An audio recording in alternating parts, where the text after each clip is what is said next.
ഇന്ന് നമ്മൾ ചെയ്തുകൊണ്ടിരിക്കുന്നത് ചിറ്റാർത്ത വർക്കാണ് കേട്ടോ, ഒരു വാർഡ്രോബിൻ്റെ വർക്കാണ്. അപ്പോൾ അതിൽ നമ്മൾ ചെയ്തുകൊണ്ടിരിക്കുന്ന ഒരു ഡ്രസ്സിങ് ടേബിളിൽ മിറർ വരുന്ന ഭാഗത്ത് ഒരു ബോക്സ് കൊടുക്കുന്നുണ്ട്, അതിൻ്റെ വർക്കാണ് കേട്ടോ ചെയ്യുന്നത്. അപ്പോൾ ഇത് പറയാൻ വേണ്ടിയിട്ടല്ല ഞാൻ വന്നത് കേട്ടോ. നമുക്ക് ഒരു കമൻറ്റ് വന്നായിരുന്നു, പെൺഭരണാണെന്ന് പറഞ്ഞിട്ട്. ഞാൻ ഭരിക്കുന്നത് ആ ചേട്ടനെ എവിടെ നിന്നാണ് കണ്ടതെന്ന് എനിക്കറിയില്ല. വിപിൻ എന്നാണ് പേര്. നമ്മുടെ നല്ല പോസ്റ്റിലൊന്നും ആൾക്ക് കമൻറ്റ് ഉണ്ടാവില്ല, നെഗറ്റീവ് ഇടാൻ വേണ്ടി മാത്രം വന്നിരിക്കുന്ന ചേട്ടനാണ് വിപിൻ. വിപിൻ എന്നാണ് കമൻറ്റ് ഇടുമ്പോൾ വരുന്നത്, പെൺഭരണാണ്, അങ്ങനെയാണ് ഇങ്ങനെയാണ് എന്നൊക്കെ പറഞ്ഞിട്ട് മോൾക്ക് കാണിച്ചു തരണമെന്നൊക്കെ ചോദിച്ചു. ആൾക്കാരെ സംഘടനയിലുണ്ടോയെന്നൊക്കെ ചോദിച്ചിട്ടാണ് ഞങ്ങൾ സംഘടനയിലും ഉണ്ട്, എല്ലാത്തിലും ഉണ്ട്. പക്ഷെ കഷ്ടപ്പെട്ട് പണിയെടുത്തിട്ടാണ് ചേട്ടൻ ജീവിക്കുന്നത്. സംഘടനയിലുണ്ടെന്ന് പറഞ്ഞിട്ട് കഞ്ഞി കുടിക്കാൻ പറ്റില്ല, പണിയെടുത്തിട്ടാണ് ജീവിക്കുന്നത് കേട്ടോ.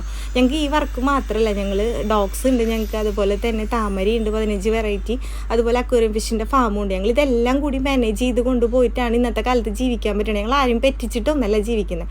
അതേപോലെ തന്നെ ഞാൻ കേജിൻ്റെ കാര്യം പറഞ്ഞിട്ട്, അലുമിനിയത്തിൻ്റെ കേജിൻ്റെ കാര്യം പറഞ്ഞിട്ട് ഒരു വീഡിയോ ഇട്ടുണ്ടായിരുന്നു. അപ്പോൾ അതിൽ കുറേ ചേട്ടന്മാരിങ്ങനെ വന്നപ്പോൾ ഞാൻ പറഞ്ഞു, കുറേ സെക്ഷൻ ഇട്ട് കുറഞ്ഞ സെക്ഷൻ ഇടുന്ന ചേട്ടന്മാർക്ക് വിഷമായി സോറി എന്ന് പറഞ്ഞിട്ട്.